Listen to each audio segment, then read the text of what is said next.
বন্ধুরা আমি চলে এসেছি ফেসবুক স্টোরিতে। আসার সাথে সাথে এখানে কিন্তু একটা ইংরেজি গান অটোমেটিক সিলেক্ট হয়ে গেছে। এখন যদি আমরা এখান থেকে মিউজিকে যাই, যাওয়ার পর আমাদের এখানে প্রবলেম আসছে কি, only showing music track available for business use. শুধুমাত্র এই গানগুলো আমরা বিজনেসের জন্য ইউজ করতে পারবো। তো এখানে যতগুলো গান আছে সব কিন্তু আর কি ইংরেজি গান অথবা হিন্দি এই টাইপের গান। তো যদি আমরা এখানে সার্চ করি যে বাংলা সং অথবা গান, বাংলা সং, সিম্পলি আমি লিখে সার্চ করছি, এখানে দেখতে পারবেন যে এখানে কিন্তু কোনোভাবেই আর কি বাংলা গান আসছে না। এই যে দেখতে পাচ্ছেন যতগুলো গান এসছে সব ইংরেজি গান বা ইংলিশ সং।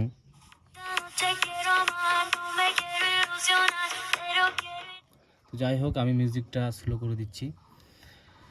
তো এই প্রবলেমটা কিসের জন্য আসে অথবা এই প্রবলেমটা কীভাবে আপনারা সলভ করবেন এই ভিডিওতে খুব সহজে দেখিয়ে দিব যে আপনার প্রবলেমটা কি। এখানে আপনারা যতই হিন্দি গান, উড়িয়া গান বা যে কোনো গান সার্চ করুন না কেন, এখানে কিন্তু সেই গানগুলো আসবে না। শুধুমাত্র এখানে আসবে তো শুধুমাত্র ইংরেজি গান আসবে। আমি যদি এখানে লিখি হিন্দি সং, তাহলে কিন্তু এখানে হিন্দি সং খুব কমই আসবে, তাও আবার অতটা পারফেক্ট লাগবে না শুনতে। তো চলো এটাকে আমরা ঠিক করি খুব সহজে।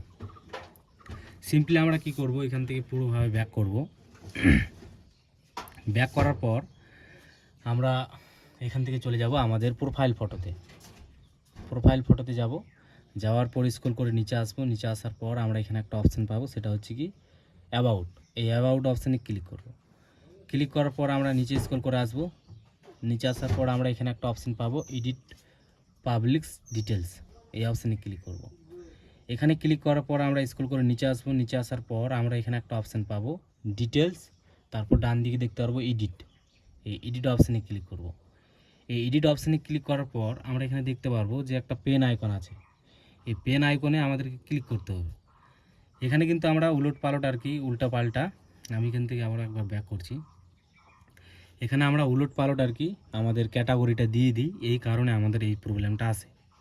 তো আমরা সিম্পলি এখানে যাব পেন আইকনে।